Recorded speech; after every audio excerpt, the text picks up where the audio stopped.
jeter une maille serrée, un granit et c'est parti. Elle nous appelle tendrement, ces petites abeilles, toujours occupées, jamais en veille. C'est pas compliqué, on va y arriver avec notre mamie. Mamie Crochet. Bonjour à tous, j'espère que vous allez bien. On se retrouve aujourd'hui pour un nouveau pas à pas. Alors, c'est le pas à pas d'un petit couvre-épaule qui rentre dans le projet associatif. En ce moment, on est en train de faire donc des ouvrages pour les EHPAD. Et il a été demandé des ouvrages pour les balades. Et donc, je pense que ce petit couvre-épaule rentre absolument dans ce cahier des charges. Alors, il me restait, je ne sais pas si vous vous souvenez, j'avais fait avec Speranza un partenariat où ils vous avaient offert un carton plein et j'avais eu mon carton à moi. Et donc, il me restait cette pelote et je ne savais pas trop quoi en faire. Et bien voilà, j'ai décidé de faire mon couvre-épaule avec une seule pelote. Alors bien évidemment, si vous voulez que ça devienne une cape ou un poncho, vous en prenez une seconde et ça fera bien plus long. Mais moi, mon idée, c'était de faire uniquement avec une pelote, réussir à faire ce couvre-épaule. Donc cette jolie pelote, c'est un cake. Regardez la couleur, combien elle est magnifique. Vous avez plusieurs teintes différentes, toujours dans ces pastels en coloris mélangés, mais dans des teintes différentes sur donc le site Speranza. Je vous mets le lien dans la barre d'information. C'est donc une pelote de 200 grammes pour 310 mètres. Et comme vous avez pu le voir, du moins je pense que je suis très optimiste. On va pouvoir faire donc un couvre-épaule avec une seule pelote. C'est assez logique. À mon sens, ça va pour tous les âges. Avec une petite chemise blanche et un jean, ça passe très bien. Ça donne un petit style différent. Vous pouvez mettre des petites franges au bout. Voilà. C'est à vous de voir. Eh bien, écoutez, c'est parti. C'est préconisé. Alors, le coloris, celui-ci, c'est du 02. C'est préconisé pour un crochet en numéro 6. Pour ma part, je vais le crocheter avec un crochet en numéro 7. Et ces crochets, parce que je sais que vous allez me le demander, c'est des crochets que j'ai trouvés sur AliExpress et que j'ai pris exprès donc pour les EHPAD, pour notre chère Mamida et toutes les personnes qui vont, au nom de l'association, faire les ateliers dans les EHPAD. Voilà. Eh bien, écoutez, c'est parti. On commence notre petit couvre-épaule. Je vais partir sur quelque chose d'ouvert et je vais donc faire un multiple de 8 plus 1. Si vous le fermez, multiple de 8. Ok, allez, c'est parti, multiple de 8 plus 1, donc 1, 2, 3, 4, 5. Donc, comme là, ça m'est venu de le faire en forme de cape, je pense, est-ce que je vais pas rajouter 8? Non, je vais pas rajouter 8, mais si vous voulez quelque chose de plus large, et que vous voulez fermer, rajoutez 8 mailles. Moi, je suis à 65, donc multiple de 8, 64, plus 1, 65. Si vous voulez le fermer, je pense que 72, c'est bien aussi. Voilà, quelque chose d'un petit peu plus large peut-être. Bon, enfin, à vous de voir. Allez, c'est parti. Je vais donc commencer par une maille en l'air et je vais faire un rang de demi-bride pour que le projet tienne, soit un petit peu plus solide à la base.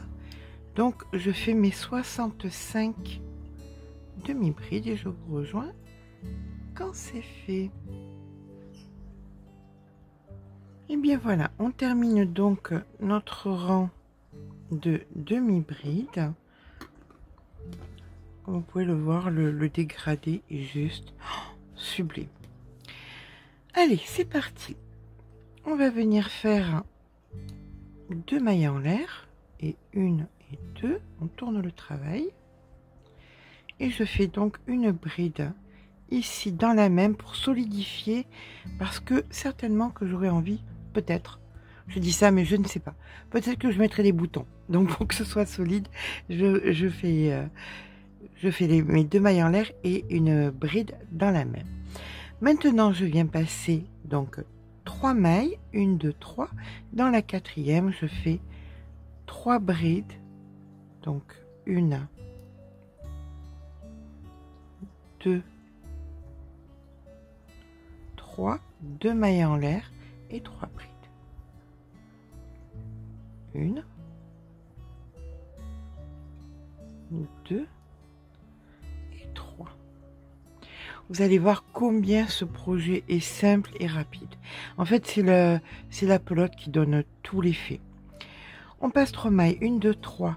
Dans la 4e, on fait une bride. On passe 3 mailles, 1, 2, 3. Dans la 4e, on recommence. 3 brides, 2 mailles en l'air, 3 brides. Donc 1, 2, 3, 2 mailles en l'air et 3 brides. 1, 2 et 3. Vous repassez 3 mailles.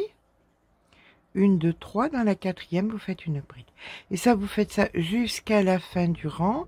Fin de rang, il vous restera de quoi faire une bride. Je vous rejoins en fin de rang. Voilà, on termine donc le rang avec, en passant les 3 mailles, ici.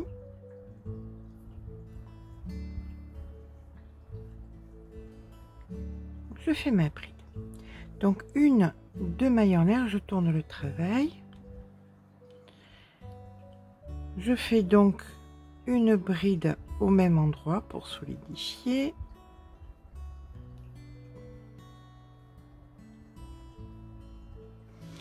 Et là maintenant, vous allez voir, c'est pas compliqué, de rang en rang, ça va être toujours pareil, à une petite différence. C'est que dans les petites coquilles là qu'on a fait, on refait exactement pareil. C'est-à-dire 3 brides. Donc 1, 2, 3, 2 mailles en l'air et 3 brides. Donc 1, 2, 3. Et la différence et les augmentations se font entre. Là, vous aviez une bride, vous allez en faire 2 au même endroit, 1 et 2. D'accord? Là, vous recommencez votre coquille. 3 brides, 2 mailles en l'air, 3 brides. 1, 2, 3, 1, 2, et 1,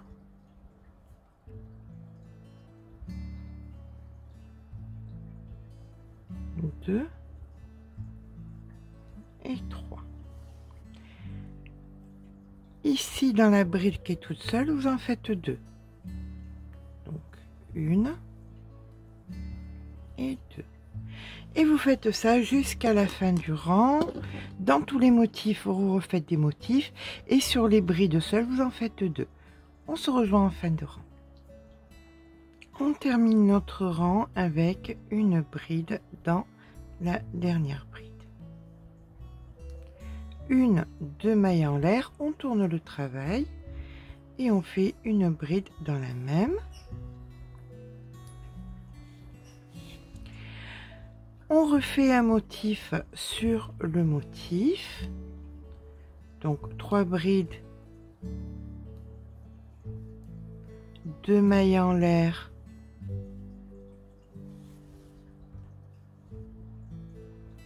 et 3 brides au même endroit. Donc 1, 2, 3. Et là maintenant, dans les deux, on va en faire 3 Donc 1, 2 et 3. D'accord? Bien, vous faites ça sur la totalité du rang, dans les motifs des motifs, et dans les V, vous faites 3 brides. On se rejoint en fin de rang. On termine donc le rang par la bride. 1, 2 mailles en l'air, on tourne le travail et on remet une bride à l'intérieur.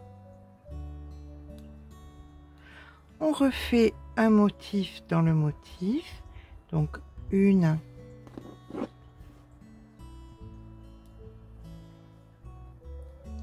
2, 3, 2 mailles en l'air et 3 brides. 1, 2, 3. Donc à présent, nous allons faire donc que des chiffres impairs sur nos augmentations. Donc dans l'espace ici entre les deux premières brides, on vient en faire 2, donc 1, 2, une au-dessus, donc la troisième, et entre celle-ci et celle-ci, on fait les 2 suivantes pour en faire 5. D'accord? Et là, vous repartez votre motif et vous faites les augmentations de 5 sur chaque augmentation de 3. D'accord? Je vous rejoins en fin de rang. On termine donc le rang par notre bride.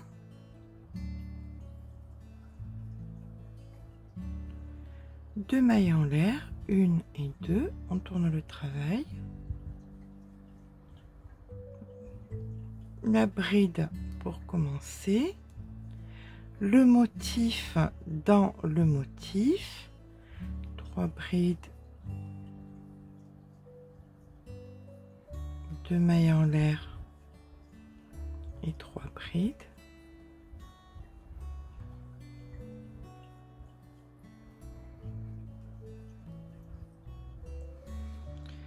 Et donc là, on doit en mettre 9.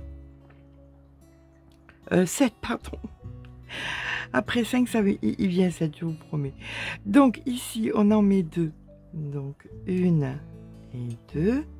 Pour que ce soit symétrique, on en mettra 2 dans le dernier. Donc ici, on met la troisième. Dessus, la quatrième. À l'intérieur, la cinquième. Et ici, les 2 dernières. 6 et 7. Et pour les rangs suivants, vous ferez pareil.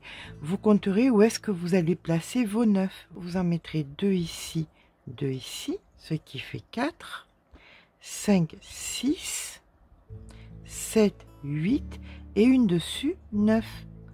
D'accord? Et chaque fois que vous devrez augmenter, ben vous ferez pareil. Vous caserez à l'intérieur ce dont vous avez besoin. Ce qui va se passer, c'est qu'à un moment, vous allez considérer... Alors, je vais vous montrer ce que ça donne quand on le plie.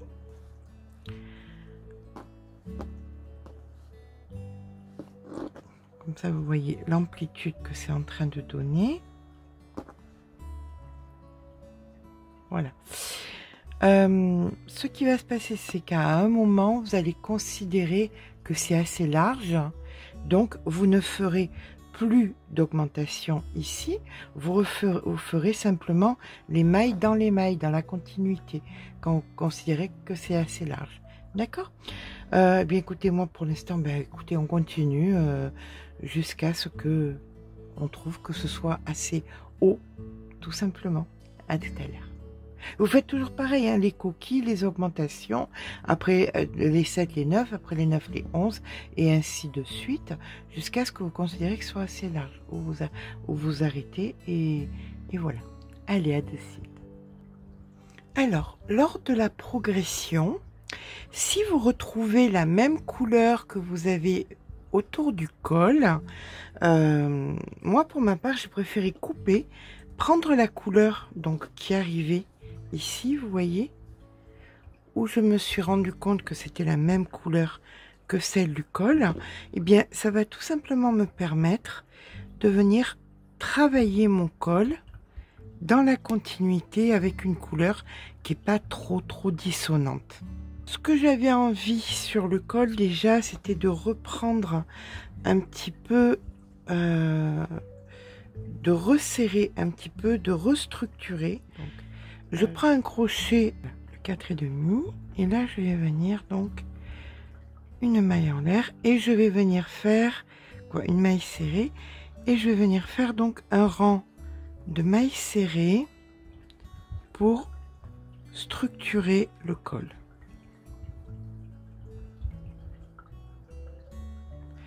Donc je reprends tout simplement une maille dans une maille. Vous voyez, on était vraiment dans les bonnes couleurs, et comme c'est du tie and dye ou du très changeant, c'est compliqué de retrouver exactement les mêmes couleurs. Et là c'est le cas et c'est génial. C'est vraiment génial. Donc je fais ça jusqu'au bout et je vous retrouve au bout. Donc voilà, j'ai restructuré en mailles serrées. Alors maintenant, soit vous laissez comme ça pour avoir un col rond. Moi je vais faire, je pense, un petit col. Je vais venir faire de la demi-bride, toujours en 4,5, en aller et retour. Je continue dans le même coloris, donc une maille en l'air, je tourne le travail, et là je vais venir faire donc de la demi-bride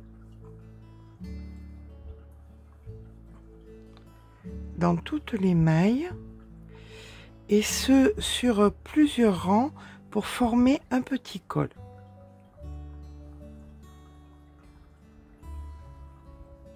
Bon ben voilà ce que ça donne après avoir fait quelques centimètres. Donc ça fait exactement le petit col que je voulais. Je pense que je vais faire peut-être, j'ai assez de fils de la même couleur pour faire un rang supplémentaire. Alors après, alors vous allez attraper peur, c'est un peu le bazar dans ma pelote. Je vais vous montrer ça. Je vais montrer tout ce qui me reste. Voilà. Alors, tout ce qui est de la même couleur, je vais le garder pour faire encore un rang. Mais après, on a une espèce de gris qui me convient pas trop, qui irait peut-être là en bas, mais ça me plaît pas trop. Donc, je vais le retirer. Tout ce qui est gris, je vais le retirer. C'est pas pour ça que je vais le jeter. Je vais le garder parce que ça peut toujours me servir pour autre chose. Donc, je retire tout le gris. Donc voilà ce que j'ai retiré. C'est le gris, mais je le garde parce que ça peut toujours servir, vous savez, pour des franges ou quoi que ce soit. Donc c'est toujours des morceaux qui peuvent toujours servir. Alors là pour l'instant j'en suis à ce niveau-ci. Je vais venir continuer avec mon reste de pelote. Alors, quand on arrive quasiment à la fin de la pelote, vous voyez, il me reste, je sais que grossièrement, il me reste un rang, hein, peut-être deux, allez, je sais pas, mais un rang, c'est sûr. Quand je suis certaine qu'il me reste qu'un rang, je vais venir donc faire deux mailles en l'air, je tourne, hop, ici, et je fais ma bride. Alors, mis à part si vous avez envie que ça reste en pointe comme ça c'est à vous de voir. Moi, je vais faire que ce soit plat. Vous voyez, là, ça fait des pointes. Je vais faire en sorte que ce soit plat. Pour ça, ça va pas être compliqué. Donc là, maintenant, nous allons faire une bride supplémentaire et une double bride ici. Voilà. Vous finissez votre double bride et maintenant dans le sommet vous faites une maille serrée. On prépare une double bride, on vient faire là dans la maille ici une double bride et vous faites une seconde double bride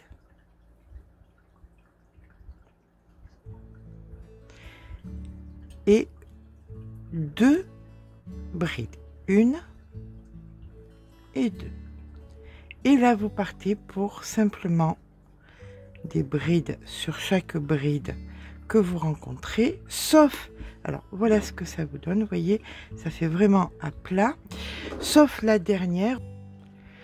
Quand vous arrivez donc dans la dernière, ici, de votre phase, là, comme ça, vous faites donc 2 brides, une première, une deuxième, une première double bride et une seconde double bride. Et là maintenant, vous faites une maille serrée dans le sommet. Et à l'opposé, vous faites exactement la même chose. Double bride, ici, une première double bride, une seconde double bride et 2 brides. Une et 2. Et là, bien écoutez, maintenant, vous faites exactement ce que nous venons de faire ici sur toutes les petites faces que nous avons jusqu'à terminer notre rang. On se rejoint en fin de rang. Alors, je vais vous montrer où j'en étais. Je vais finir mon ouvrage ici. Voilà ce qui me reste de la pelote, sans compter tout ce que j'ai retiré. Donc, avec une pelote, on en a vraiment largement assez pour faire ce couvre-épaule. Ou alors un poncho, une cape ou un poncho, si vous mettez une seconde pelote, hein, qu'on soit d'accord là-dessus. Donc là, je termine avec mes doubles brides, une,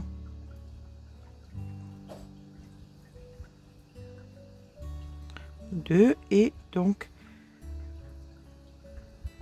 les 2 brides, et l'ouvrage est terminé. Voilà, je coupe le fil. Donc là, il me reste bien, je pense, l'équivalent de 30 grammes.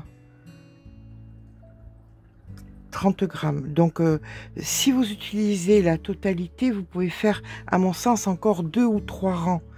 2 rangs, c'est sûr. Vu la circonférence, 2 rangs, c'est sûr. D'accord? Allez, je vais rentrer le fil et je vous rejoins. Et bien voilà, le couvre-épaule est à présent terminé. Comme vous avez pu voir, j'ai mis un petit bouton. Voilà, si vous voulez rajouter un petit bouton, c'est donc possible. Ça, c'est à vous de voir comment ça vous convient. Alors, il est pas centré. Voilà, si on le sent, ça donne ça. Au niveau de la hauteur, toujours pareil, en prenant en compte le fait que j'ai quand même retiré largement plus de 2 rangs. On a une hauteur de 24 cm. 23-24 cm. Ici, oui, 24 cm. Donc, je pense qu'on peut allègrement arriver jusqu'à 28 cm. Si on utilise toute la pelote jusqu'à 28, on peut le faire sans problème. Au niveau de la taille, c'est vraiment taille unique. C'est vraiment, peu importe que vous fassiez un 34 ou un 64, c'est vraiment pour tout le monde. Donc, c'est idéal pour le projet. Eh bien, écoutez, je vais vous faire des photos. J'espère que ce petit pas à pas vous aura plu. Si c'est le cas, n'hésitez pas à mettre un petit pouce en l'air parce que ça fait toujours plaisir. Mais surtout, abonnez-vous. Je vous fais de gros bisous et je vous dis à très vite.